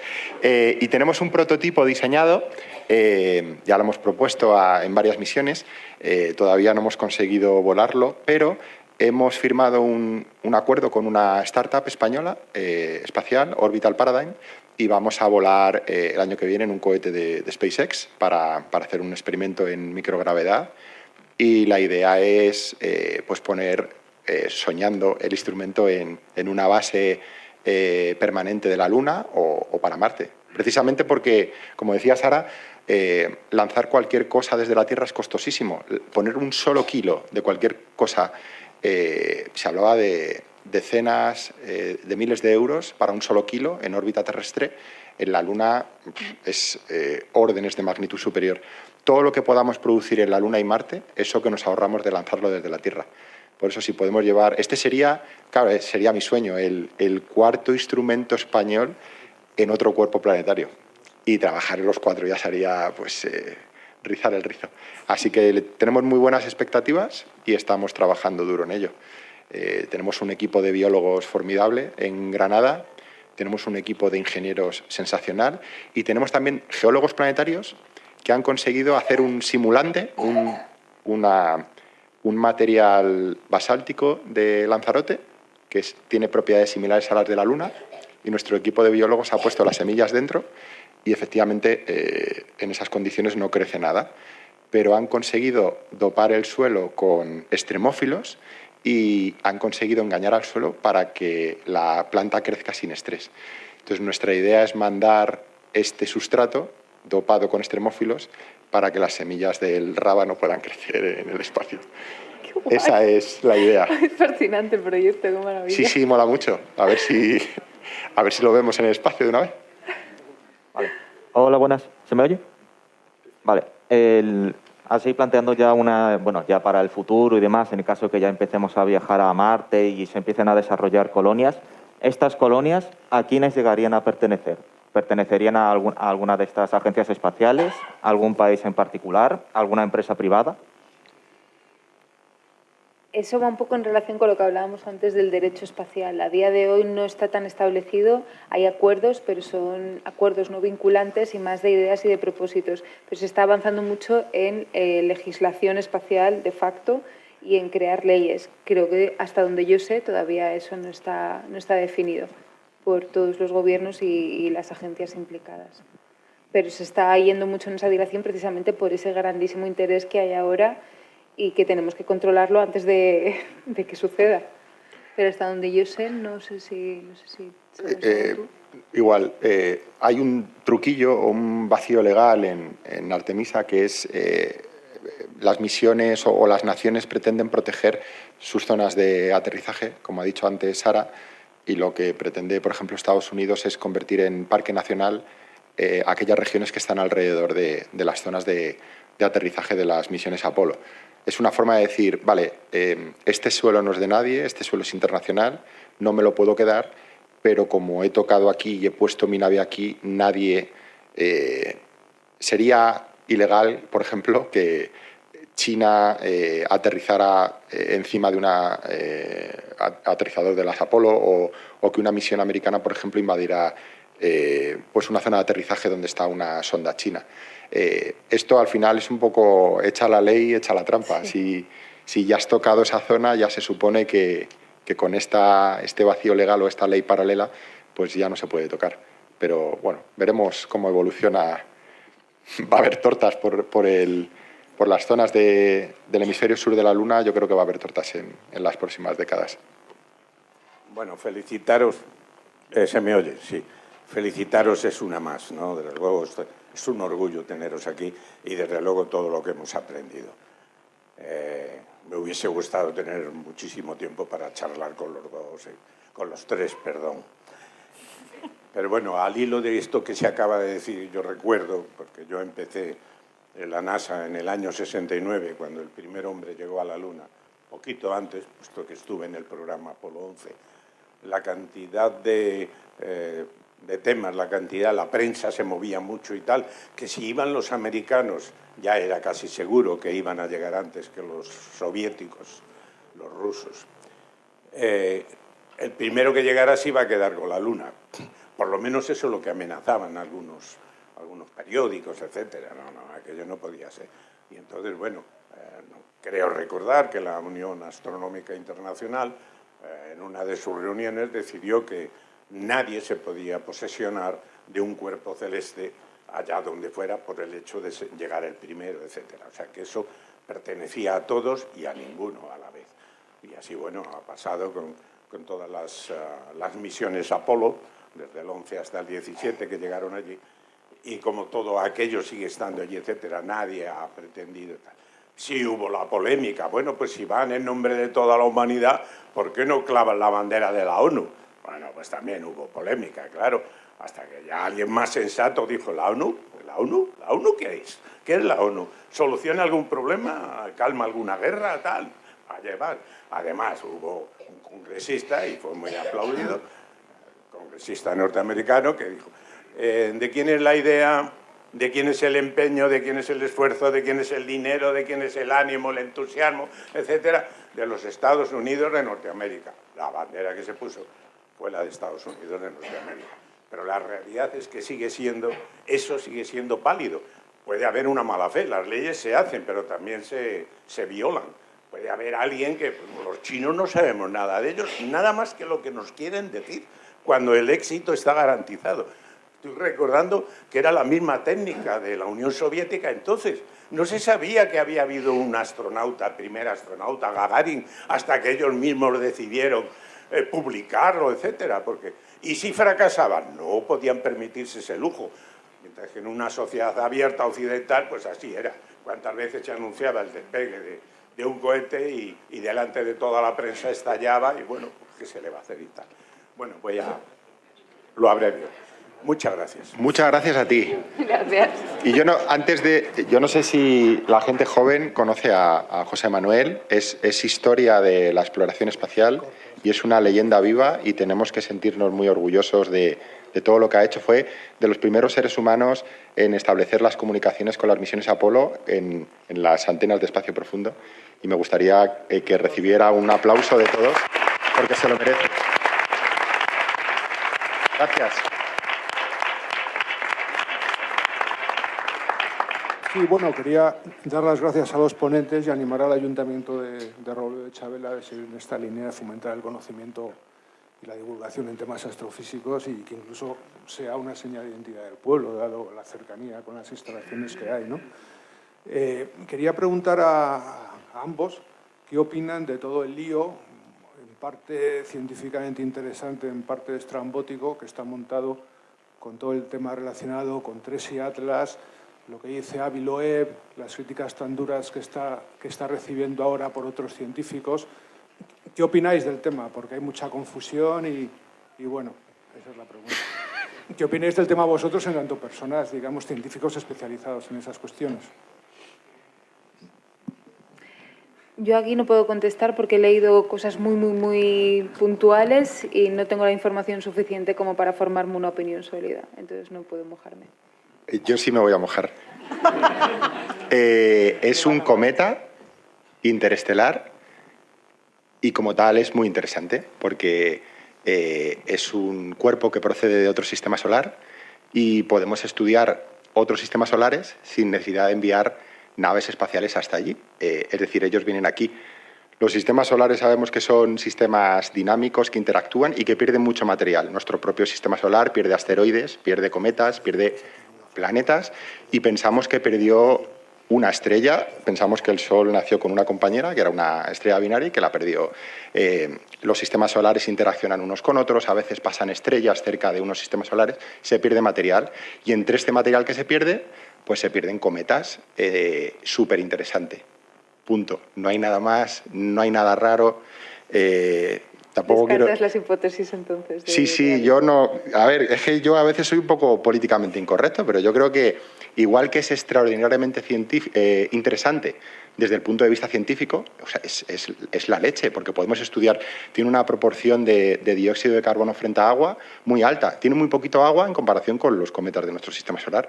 Es interesantísimo. Pero yo creo que igual de interesante sería estudiar el incremento patrimonial en la venta de libros de la gente que dice que son naves extraterrestres, cuando no hay ni una sola evidencia sobre ello. Tenemos afirmaciones extraordinarias, evidencias extraordinarias, perdón, que apuntan a que es un cometa. Lo sabemos, es un cometa. Tiene cola, tiene una composición cometaria, tiene una trayectoria hiperbólica, procede de otro sistema solar. Sabemos que es un cometa. Hay evidencia extraordinaria, pero no tenemos ninguna evidencia de que sea una nave. Entonces no podemos hacer esa afirmación. Bueno, pues entonces hemos terminado. Un momentito antes de acabar, 3 cosas. El colegio Nuestra Señora de Navahonda, los críos del colegio han hecho unos dibujos, unos trabajos que se los van a regalar a Sara y a Jorge. Me gustaría luego haceros una foto de familia con todos vosotros para publicarlo con posterioridad. Y sí deciros que nos decía el director de la Estación Espacial, Moisés Fernández, que parece ser que en febrero está previsto Artemisa volver a lanzar un cohete a la Luna. Creen que hasta febrero o marzo, y lo vamos a tratar en los cursos de verano del año que viene. Nada más. Aprovecho para decir que el curso es muy bueno.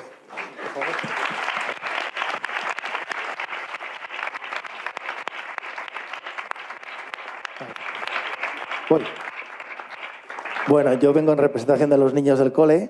Aquí en Robledo tenemos un cole de educación primaria y somos un cole STEM. Llevamos muchos años trabajando siempre, como tenemos la relación con la NASA, todo el tema del proyecto Artemis. Han visto vuestra biografía, nos han dicho que sois muy guapos los dos. La verdad es que os han visto la foto de aquí para arriba y han dicho que eres muy altos también. Sí. Y no tiene buena vista. Han visto los rovers, han visto vuestra biografía y nada, daros las gracias por ser inspiradores para ellos. Y que es un orgullo y un placer que nuestros niños se reflejen en vosotros para querer soñar y seguir investigando y trabajando. Muchas gracias. Gracias.